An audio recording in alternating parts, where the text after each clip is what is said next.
Hello everyone, welcome back to my new video. আজকে আমরা দেখতে চলেছি 2009 সালে মুক্তিপ্রাপ্ত cast away on the moon মুভির এক্সপ্লেনেশন, যার IMDb রেটিং হচ্ছে 7.9 আউট অফ 10।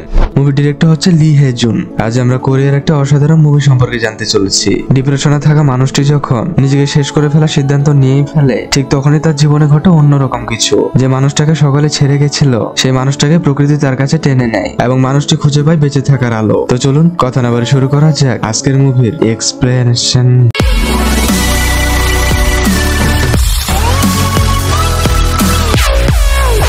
মুভি শুরুতে কিম নামের একজনকে ব্যাংক থেকে ফোন করে বলছে, আপনি তো 75 লক্ষ টাকা লোন নিয়েছিলেন, কিন্তু আপনি সেই টাকা সময় মতো শোধ দিতে পারেননি। এই জন্য সুদসহ আপনার টাকার পরিমাণ দাঁড়িয়েছে 2.30 লক্ষ টাকা। আপনি যথাসময় টাকাগুলো পরিশোধ করবেন। এই কথাগুলো কিম শুধু চুপচাপই শুনছিল। কিমকে দেখে বোঝা যাচ্ছে সে খুবই খারাপ সময় পার করছে। কিম একটা ব্রিজের উপর দাঁড়িয়েছিল। আসলে কিম এখানে সুইসাইড করতে দাঁড়িয়েছে, তবে কিমের খুবই ভয় লাগছিল। অনেকক্ষণ চিন্তা করার পর কিম পানিতে লাফ দেয়। বেশ কিছুক্ষণ পর কিম অচেতন অবস্থায় সমুদ্রের পাড়ে শুয়ে আছে। কিমের জ্ঞান আসলে সে দেখে সমুদ্রের পানি তাকে একটা দ্বীপে নিয়ে এসেছে। কিম ভাবে, আমার ভাগ্যটা এতই খারাপ যে পানিতেও ডুবে মরলাম না। কিম দেখে তার ফোনটা পানিতে ভেজে বন্ধ হয়ে গেছে। এই জন্য কিম ফোনটা রোদে শুকাতে দেয়। কিম দূরে 65 বিল্ডিং দেখে ভাবে এইবার সে এই বিল্ডিং থেকে লাফ দিবে। কিম দ্বীপের ভেতরটা খুব ভালোভাবে ঘুরে দেখছে। কিম দেখে এই ছোট্ট দ্বীপটা হচ্ছে শহরের একদম মাঝখানে। চারিদিকে অনেক মানুষেরই বসবাস। কিম সেদিনকার রাতটা কোনোভাবে কাটায়। পরের দিন সকালে কিম ভাবে তাকে যেভাবে হোক এখান থেকে বেরোতে হবে। একটু পর কিম দেখে একটা বড় লঞ্চ দ্বীপের পাশ দিয়ে যাচ্ছে। কিম হাত দেখে ইশারা করতে থাকে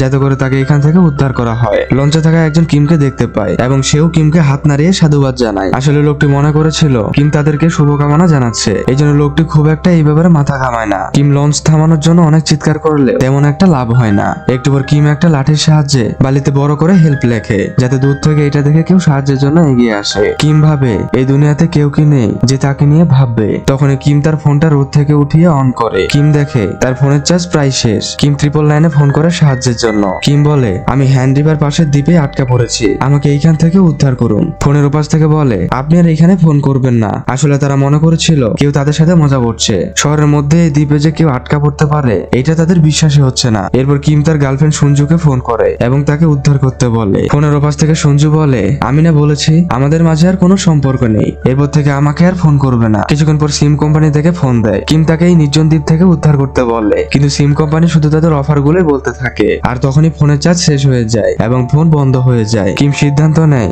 যেভাবেই হোক তাকে শহরে যেতেই হবে। এই জন্য সাঁতার কেটে যাওয়ার সিদ্ধান্ত নেয়, কিন্তু গন্ডগোল বাধে এখানেই। যখনই কিম বেশি পানিতে যায় তখনই সে ডুবে যায়। আসলে কিম তো সাঁতার জানতো না। কিম বাঁচার জন্য হাত পা ছোটাছুটি করছে। তখনই তার ছোটবেলার কথা মনে পড়ে। ছোটবেলায় যখন সে সাঁতার কাটতে পারতো না, তখন তার বাবা সাঁতার শিখতে অনেক জোর করে। তবে কিম সেদিন তার বাবার কথাতেও সাঁতার শিখতে পারেনি, যার প্রতিফল সে আজকে পাচ্ছে। কিম খুব কষ্টে দ্বীপে ফেরে। কিম ভাবে সে তো মরতেই চেয়েছিল, তাহলে সে কেন এত ভয় পাচ্ছে। কিম দ্বীপের ভেতরে তার টাই দিয়ে ফাঁস দিতে যায়। কিমের অতীতের অনেক কিছুই মনে পড়তে থাকে, আর এটাও মনে পড়ে তার কত টাকা লোন আছে। কিম ফাঁস দিয়ে ফেলেছিল। তখনই সে আবারও পিছু হটে। কিম ভাবে মরার আগে কিছুদিনে দ্বীপের মধ্যে সময় কাটায়। একটু পর কিম মালবিয়াকে পুলের একটা পাতা ছেড়ে সে চুষতে থাকে। এই পাতা ছিল খুবই মিষ্টি, তাই কিম বারবারই এই কাজটা করতে থাকে। কিম সেখানে খুবই কান্না করতে থাকে, কেননা এই দুনিয়ার বুকে তাকে নিয়ে ভাবার মতো কোনো মানুষই নেই। এরপর কিম তার পিপাসা মেটাতে অনেকটাই পানি খায়। যদিও এই পানি অনেক ময়লা ছিল, তবু কিমের কাছে এখন সেটা পৃথিবীর সব থেকে সুস্বাদু পানি। কিম কিছু মাশরুম খেয়ে তার ক্ষুধা মেটানোর চেষ্টা করে। কিম আগুন জ্বালানোর জন্য অনেকক্ষণ যাওয়ার চেষ্টা করতে থাকে। একটা সময় আগুন ধরে যায়। কিম সে আগুন দিয়ে কাছে থাকা সিগারেট ধরায়। আসলেই ভাই, এই সিগারেট লাভাদের আমার আর কিছু বলার নেই। যাই হোক, রাতের বেলা কিম তার ওয়ালেট থেকে তার সব ক্রেডিট কার্ড ফেলে দেয়। যেখানে আজ কিমেরই কোনো মূল্য নেই, সেখানে কার্ড দিয়ে সে কি করবে। কিছুক্ষণ পর কিম শহরের দিকে মুখ করে গালি দিতে থাকে। কিম জানতো তার কথাগুলো কেউ শুনতে পাচ্ছে না, তবুও কিম চিৎকার করে গালি দিতে থাকে। পরের দিন কিম দ্বীপে পড়ে থাকা বোতল সহ অন্যান্য সরঞ্জামাদি বস্তায় ভরে। তখনই কিম দূরে একটা হাঁস দেখে, তবে এটা ছিল একটা ছোট্ট পরিত্যক্ত বোট। কিম এটা টেনে দ্বীপের ভেতর নিয়ে আসে এবং থাকার মতো অবস্থান তৈরি করে। কিম ভাবে 7 বছর ধরে বাড়ি বানানো অনেক চেষ্টা করেছে, কিন্তু কিছুতেই বানাতে পারেনি। আজ তার কাছে একটা ছোট্ট বাড়ি আছে। পরবর্তীতে কিম একটা বস্তা কেটে জালের মতো তৈরি করে। এরপর মাছ ধরতে পানিতে নামে, কিন্তু কোনোভাবে মাছ পায় না। এরপর কিম গাছে পাখির বাসা দেখে। পাখির বাসায় ডিম ছিল। কিম ডিম পাড়ার জন্য গাছে উঠতে যায়, তবে সে কোনোভাবে গাছে উঠতে পারে না। একদিন কিম পানিতে ভেসে আসা ফেনা দিয়ে মাথা ধুতে থাকে। তখনই কিম দেখে পানি বিষাক্ত হয়ে যাওয়াতে কিছু মাছ মরে গেছে। রাতে কিম সে মাছগুলো পুড়িয়ে আরাম করে খাচ্ছে। সে যখন ঘুমোচ্ছিল, পাশে কিছু পাখি মাছের কাঁটাগুলো খেতে আসে। পরের দিন কিম দেখে মাছের কাঁটা খেতে এসে একটা পাখি মারা গেছে। এরপর কিম সে মৃত পাখিটি সেদ্ধ করে এবং তৃপ্তি ভরে খায়। খায়। কিম বলে মাছের থেকে পাখির মাংস অনেক স্বাদ। এদিকে আমরা একটা মেয়েকে দেখি, মেয়েটি বেশিরভাগ সময় সোশ্যাল মিডিয়ায় বুঁদ হয়ে থাকে। মেয়েটি মনে করে সে যা চায় সেটাই সে ঘরে বসে পেয়ে যাবে। মেয়েটির নাম কিম জিনহু। কিম জুনের ঘরটা খুবই অগোছালো। কিম জুন গত 3 বছর থেকে ঘরের মধ্যে বন্দি আছে, কেননা তার মানুষদের সাথে মিশতে মোটেও ভালো লাগে না। তার খাওয়া দাওয়া সবকিছু তার বাবা মা এনে দেয়। রাত হলে কিম জুন টেলিস্কোপ দিয়ে চাঁদের ছবি তোলে এবং সেগুলো আবার ঘরের দেয়ালে আটকে রাখে। একদিন দিনের বেলা কিম জুন টেলিস্কোপ দিয়ে এই শহরে স্থির ছবি তোলে। কিম জুন মনে মনে ভাবে সে মহাকাশে চলে এসেছে, তাই সে হাওয়ায় উঠছে। তখন সে বালিতে বড় করে হেল্প লেখা দেখে এবং দেখে একজন গলায় ফাঁস নিচ্ছে। এই দেখে কিম জুন খুবই ভয় পায়। এটা সে কি দেখে ফেললো? রাতের বেলা এই ঘটনার জন্য তার তো ঘুমই আসছে না। এরপর সে টেলিস্কোপ দিয়ে আবারও দেখে লোকটি সুস্থ আছে এবং শহরের দিকে মুখ করে কিছু একটা বলছে। এইসব দেখে কিম জুন কেমন জানি একটা হয়ে যায়, কোনো কিছুই করতে ইচ্ছা করছে না। পরের দিন থেকে সে কিমের উপর নজর রাখা শুরু করে এবং এইসবের ফটো তুলে দেয়ালে গেঁথে রাখে। এদিকে কিম সেখানে একটা নুডলসের প্যাকেট পায়। প্যাকেটের ভেতর থেকে একটা মশলার প্যাকেটও পায়। এরপর কিম নুডলসের প্যাকেটে থাকা সবকিছুই পড়তে থাকে যে কিভাবে নুডলস বানাতে হয়। নুডলস বানাতে লাগবে ময়দা জাতীয় কিছু উপাদান। রাতের বেলা কিম ঘুমালে সে স্বপ্নে শুধু নুডলসই দেখতে পায়। কিম সিদ্ধান্ত নেয় সে নুডলস বানিয়ে খাবে। কিম গাছের ফলমূল থেকে গুঁড়ো করে নুডলস বানাতে চায়, তবে সে বুঝতে পারে এইসব দিয়ে নুডলস তৈরি হবে না। রাতে কিম খুবই গভীর ভাবে ভাবতে থাকে যে কিভাবে নুডলস বানাবে। তখনই তার মনে পড়ে ছোটবেলায় তার মা তাকে নুডলস খাওয়ার জন্য কত বায়না করতো, কিন্তু সে খেত না। এমনকি তার বন্ধুরা নুডলস খেতে বললেও সে খেত না। আর সে নুডলস খাওয়ার জন্যই তার কলিজাটা ফেটে যাচ্ছে। এইসব ভেবে কিম খুবই কান্না করতে থাকে। পরের দিন সে মশলার প্যাকেটটা ছিঁড়ে ফেলতে চায়। পরক্ষণে ভাবে না এটা সে নুডলস দিয়েই খাবে। কিছুক্ষণ পর কিম দেখে সেই পরিত্যক্ত বোর্ডের উপর পাখিগুলো পটি করেছে। কিম ভাবে পাখি যা খায় তা তো সবই হজম হয় না, এই পটি যদি সে জমিতে রোপণ করে কোনো না কোনো ফসল তো বের হবেই। কিম পাখির পটিগুলো সংগ্রহ করতে থাকে। কিম মনে মনে অনেক খুশি। কিমের সব কর্মকাণ্ড কিম জুন সবই দেখছিল। এরপর কিম জুন জঙ্গলের মধ্যে কিছু জায়গা চষে ফেলে। জমির উর্বরতা বাড়াতে সে খুবই কষ্ট করতে থাকে এবং পাখির পটিগুলো জমিতে ফেলে। তারপর থেকে চাষবাস শুরু করে দেয়। কিম তার নিজের ঘাম নিজে খাচ্ছিল, কারণ এটা তার কাছে অনেক সুস্বাদু লাগছিল। পরবর্তীতে কিম তার কাপড়গুলো দিয়ে একটা কাকতারুয়া বানায়, যাতে এই নির্জন দ্বীপে সেটার সাথে কথা বলতে পারে। কিম তার করা কাজগুলো দেখে খুবই খুশি। কিমের এসব কাজ আবার কিম জুন দেখে। কিম জুন কিমকে এলিয়েন মনে করতে থাকে এবং কিমের সাথে কথা বলার জন্য রাতের বেলা সে হেলমেট পরে বের হয়ে যায়। এরপর সোজা ব্রিজে চলে আসে। কিম জুন একটা কাঁচের বোতল সোজা দ্বীপের দিকে ছুড়ে দেয়। পরের দিন কিম জুন টেলিস্কোপ দিয়ে দেখে যে কিম বোতলটা পেয়েছে কিনা, কিন্তু কিম এখনো বোতল পায়নি। এটা থেকে কিম জুনের মনটা খুবই খারাপ হয়ে যায়। এভাবে বেশ কিছুদিন কেটে যায়। কিম জুন এখন পানি থেকে মাছ ধরতে পারে, এমনকি সে গাছে উঠতে পারে। এরপর পাখির ডিম ভেজে খায়। একদিন জমি পরিচর্যা করার সময় কিম দেখে একটা চারা বের হয়েছে। এরপর কিম জঙ্গলে সেই বোতলটা পায়, যেটা কিম জুন কিছুদিন আগে পাঠিয়েছিল। কিম বোতলের ভেতর একটা কাগজ পায়, কাগজে হ্যালো লেখা ছিল।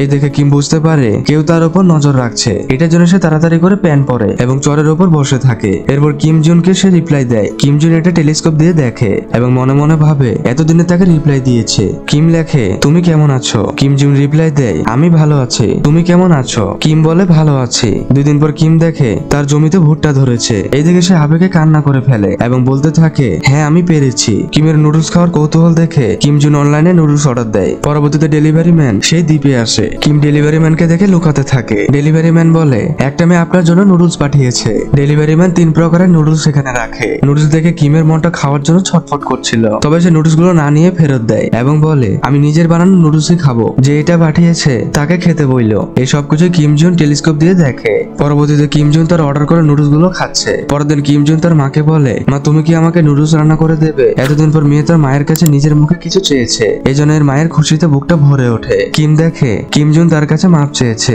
কিম তাকে মাপ করেও দিয়েছে। এটা থেকে কিম জুনও খুব খুশি হয়। কিছুদিন পর কিম তার জমিতে ভুট্টা, বাদাম আর অন্যান্য পণ্য তোলে এবং সবগুলো মিলে গুঁড়ো করে এরপর সেগুলো পাউডার বানায়। এরপর সেগুলো মিক্স করে কেটে নুডলস আকৃতি দেয়। সবশেষে নুডলস রান্না করা শুরু করে দেয়। তারপর সেই মশলাটুকু নুডলসে ঢেলে দেয়। এরপর খুবই তৃপ্তি সহকারে খেতে থাকে। খেতে খেতে কিম খুবই কান্না করছিল, কেননা সে শুধু নুডলস খাওয়ার জন্য 3টা মাস ধৈর্য ধরেছে, পরিশ্রম করেছে। নুডলসের পরিমাণ খুব অল্প হলেও তার অর্জনটা ছিল অনেক বড়। আসলে পরিশ্রম করে কিছু অর্জন করলে সেটা নিজের কাছে পৃথিবীর শ্রেষ্ঠ অর্জন বলে মনে হয়। কিমের এমন অর্জনে কিম জুনও খুব খুশি হয়। এরপর থেকে কিম জুন শুধু কিমের কথাই ভাবতে থাকে। কিমও কিম জুনকে দেখার জন্য অস্থির হয়ে ওঠে। কিম লেখে কে তুমি? কিম জুন তার সবচেয়ে সুন্দর ছবিটা সিলেক্ট করে। এরপর সে চলে যায় সেই ব্রিজে। কিম জুন বোতলটা ছুড়ে দিতেই যাবে, তখনই আর সে এটা করে না। পরের দিন কিম হন্যে হয়ে কিম জুনের রিপ্লাই খুঁজতে থাকে, কিন্তু কিম জুন এবার কিছুই পাঠায়নি। কিম আবারও লেখে তুমি কে আর কেন রিপ্লাই দাওনি? কিম জুনের সবকিছুই দেখে, তবুও সে চুপ করে থাকে। আসলে কিম জুন ভাবে সে যদি কিমকে দেখা দেয় তাহলে কিম যদি তাকে পছন্দ না করে কিম জুন এসব ভুলে থাকার জন্য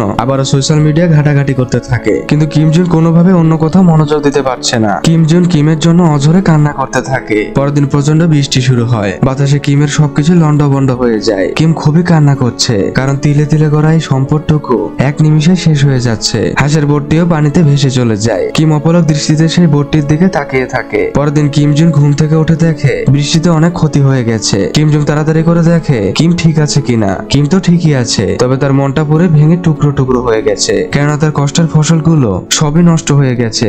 কিম জুনের ওপর খুবই রেগে আছে। এদিকে কিম জুন খুব কষ্ট পায়। তখন এই দুই সাফাই কর্মী সেখানে চলে আসে। প্রচুর বৃষ্টি হওয়াতে এই দ্বীপটা তারা পরিষ্কার করতে এসেছে। কিম তাদেরকে দেখে দৌড়ে পালাতে থাকে। পালাতে পালাতে সে সমুদ্রের পাড়ে আসে এবং দেখে এখানে অনেক সাফাই কর্মীরাই এসেছে। এরপর সকলে মিলে কিমকে ধরে ফেলে। কিম বলে, আমাকে দয়া করে এখানে কিছুদিন থাকতে দিন, একজনের একটা রিপ্লাই আসবে। সাফাই কর্মীরা বলে, এই দ্বীপ মানুষের বসবাসযোগ্য নয়। এসব দেখে কিম জুন কিছুক্ষণের জন্য স্তব্ধ হয়ে যায়। এরপর কিমকে নিয়ে যাওয়া হচ্ছে। কিম সেই দ্বীপটার দিকে চেয়ে আছে। কিছুদিনে বড্ড মায়া জন্মেছে এই দ্বীপটার প্রতি। সাফাই কর্মীরা কিমকে শহরে এনে রেখে দেয়। কিম ভাবে এই জীবন রেখে সে কি করবে। সে সেই 65 বিল্ডিং থেকে লাফ দেবে। কিম জুন এত কিছু সহ্য করতে না পেরে সে বাড়ির বাইরে বেরিয়ে আসে। আজ 3 বছর পর সে হেলমেট ছাড়া বাইরে বের হলো। কিম একটা বাসে ওঠে। এটা কিম জুন দেখতে পেয়ে বাসের কাছে আসতে থাকে। তখনই বাসটা ছেড়ে দেয়। একলা একটা মেয়ে কতক্ষণ আর বাসের পেছনে দৌড়াবে। একটা সময় কিম জুন থেমে যায়। এর জন্য সে খুবই কান্না করছিল। এদিকে কিমও খুবই কান্না করছে। মরার আগে সে একবারের জন্য কিমকে দেখতে পেল না। তখনই ট্রাফিক পুলিশ বাস থামায়। এটা থেকে কিম জুন দৌড়িয়ে বাসের ভেতর ঢোকে। কিম জুন কিমের দিকে এগিয়ে যাচ্ছে।